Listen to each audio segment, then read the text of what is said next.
It says, خُذُوا مَا أَتَيْنَاكُمْ بِقُوَّةٍ. This is what I want to say to all of us who take pride that we are Muslims and who take pride that we are fasting to become people of taqwa. Hear what the Qur'an told the people before. خُذُوا مَا أَتَيْنَاكُمْ بِقُوَّةٍ. Hold on to the book of Allah. How to hold on? Hold on that you can fall out your hand easily. Hold on that somebody can take it out easily. Quwwa means bikulli taqa.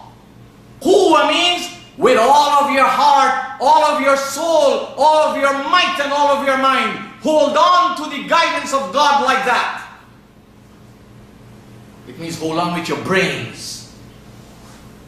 Don't hold on that you hold on to it, you come in a place for Jummah, you go in a place and when you get out you forget it already.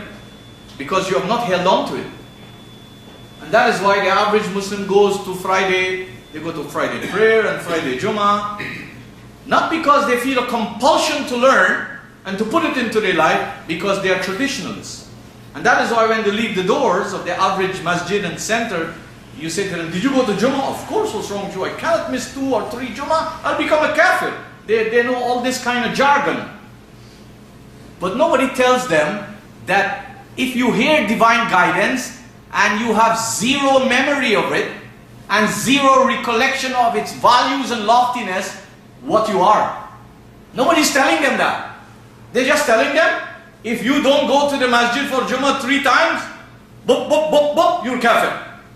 This is the kind of opium that this Muslim community here in Canada and elsewhere have been accustomed to consume. And you know, people when they take opium, what happened to them? They lose their equilibrium. And that is why you see us most of the time like cattle. But we don't seem to have substance.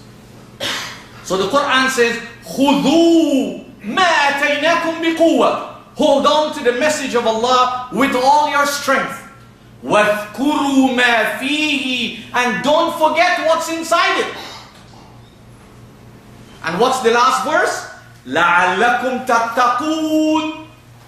If you want to become people of taqwa, you got to hold on to the guidance of Allah and remember what's inside it. Don't remember it like a parrot. I can read the whole of عَمَّ يَتَسَاءَلُونَ with tajweed of this shaykh and that shaykh. This is popular all over. But tell me what's in the Qur'an in terms of values that I can learn from you. I can be reminded by you. I can be motivated by your examples. I am not interested in a human parrot. I am not interested in a human parrot. Human parrots don't do good to people who live life and face life that requires intelligence. But in the Muslim community, human Qur'anic parrot get high positions. They tell them, if you can send your son and daughter to become a hafiz. And what is hafiz to them? It's the lowest meaning of the word hafiz.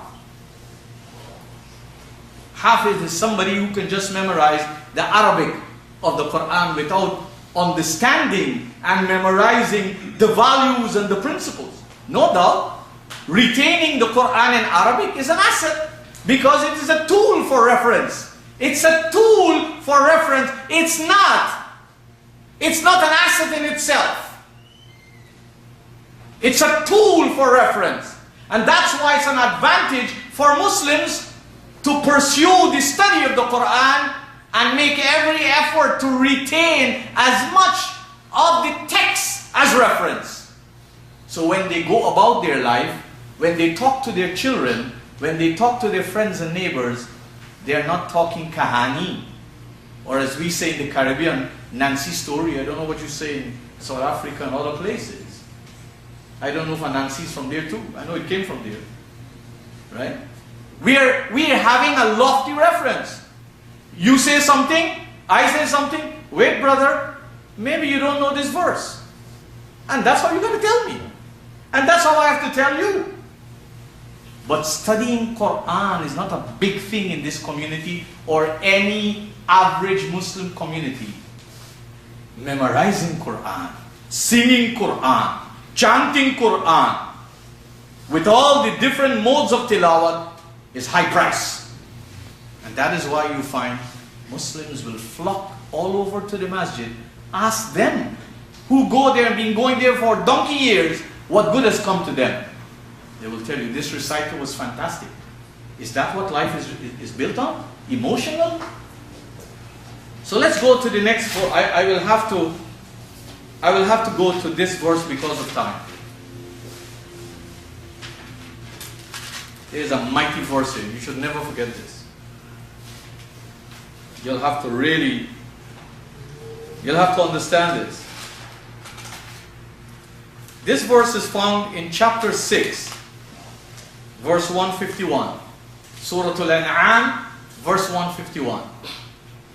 It's a long verse, but I've broken it down into 12 points. There are 12 points at least to learn from this verse. And this is a very important verse, because the average Muslim is in the habit of saying this is haram and this is halal. This is a problem. This is the next dilemma of the average Muslim. They are confused with what is halal and what is haram. Why? Because there's so many people talking of halal and so many people talking of haram. Hear what Allah commanded His beloved Prophet to say to the world. Surah Al-An'am, chapter 6, 151. Qul. It's a command, it's an imperative.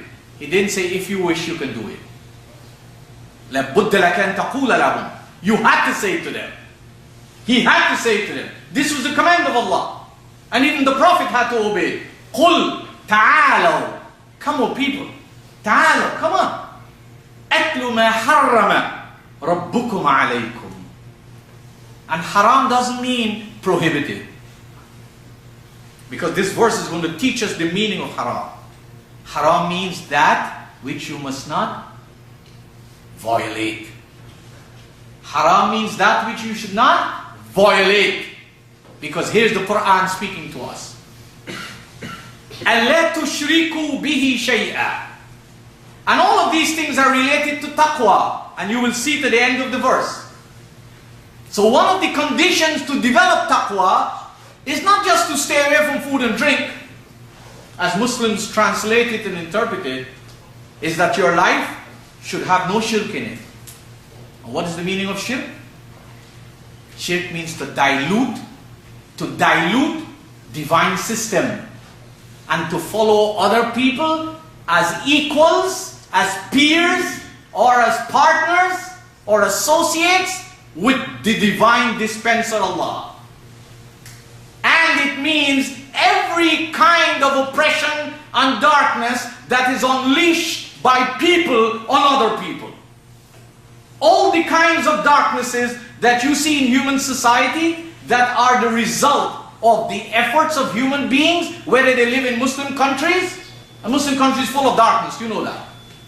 There's hardly light, there's hardly street light. Don't take it literally. Some Muslim countries, they have street lights night and day because there's no problem of energy. But there's human darkness. There's darkness. So the Qur'an says, in this verse, you want to know what Allah has made haram? That you should not develop shirk with Allah. You should not dilute the divine system. The divine system is one. Muslims have many associates that they bring alongside with divine guidance. That is why their life is less than divine and less than lofty.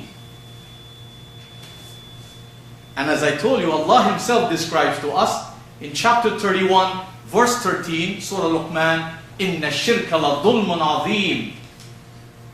You want to know when you see shirk?